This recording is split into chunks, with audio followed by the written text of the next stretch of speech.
start, Simon, by saying how much I enjoyed the movie. I thought it was fantastic. Oh, thank you. Right. I'm going to ask that because I'm just wondering about, because I was reading about kind of what a lot of the stuff you've done, not just your films, but stuff on stage, and you seem to have a kind of interest in the past, kind of bringing old stories back into the kind of modern era, maybe changing little bits about them, modernizing them, so to speak. I just wondered if the past and if history has always been quite resonant with you and something that you've always had quite a passion for. Yeah, it has been. I mean, I remember the when I used to read, you know, as a teenager, you start reading poetry by Rimbaud, and then he's writing a story about, you know, a teenage sexual experience, and he's describing exactly what you're going through, and you know that it's someone from 100 years ago.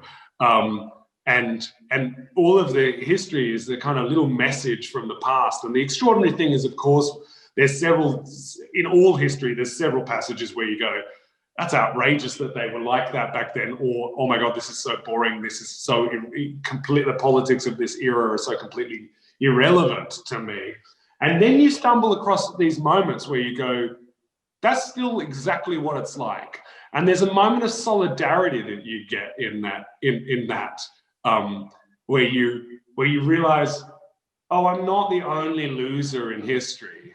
That, you know, that we've all failed and we've all struggled, and that gives you more confidence, and so I think, you know, that finding the essential humanity in all stories, as opposed to seeing the surface of a historical period, is for me a really important life's pursuit.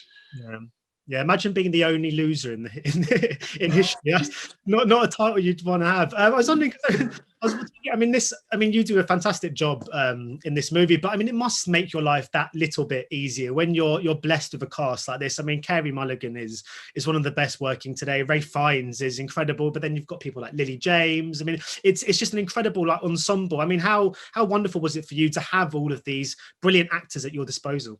It was really exciting, of course, and it was exciting the passion that they brought to the project. I've been lucky to work with a lot of great actors so far in my career, and every time I do, it just elevates the work that I do, because I have to rise to their level. They force me to be better, and they hold me to account, and that means that you can't get away with it. You have to create a support network for their brilliance.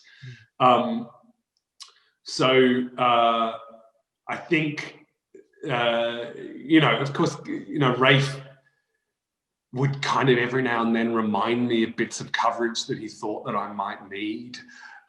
As someone who's directed several films before, it was really great to have an actor there as a buddy, also kind of going, you should get a shot of that, or maybe you should come in and get a shot of that. And that's such a privilege.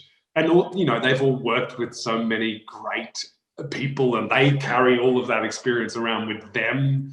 That it's this kind of endless exchange of collaboration, that all of the people they've collaborated with somehow kind of flow through them, and I get to pick up a bit of that pixie dust.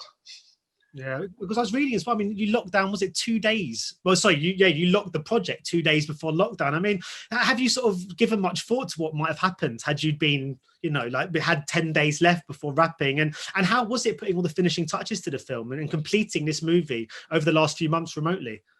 Yeah, so we locked the edit a week before the lockdown, and then we did the sound remotely, which was a challenge, but we got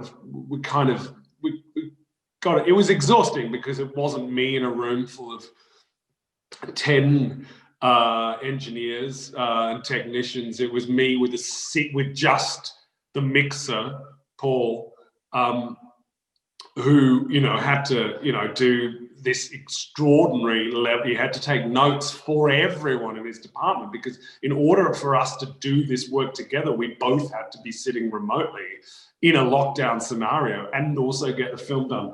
So, you know, the thing that happens, yes, it's fantastic that we can do all this work remotely, but what happens in lockdown situations is that the people in positions of responsibility end up doing, 10 times as much work than they usually do, because the delegation is very hard if not everyone's in a room together. Yeah, well, I think you've done a fantastic job, and thanks so much for your time today. Best of luck with the release. Thanks so much, Stefan. Ladies and gentlemen, you're watching Hey You Guys! Hey You Guys, huh? Hey, you guys. Is that from the Goonies? It is indeed, yes. Nice. Hey, you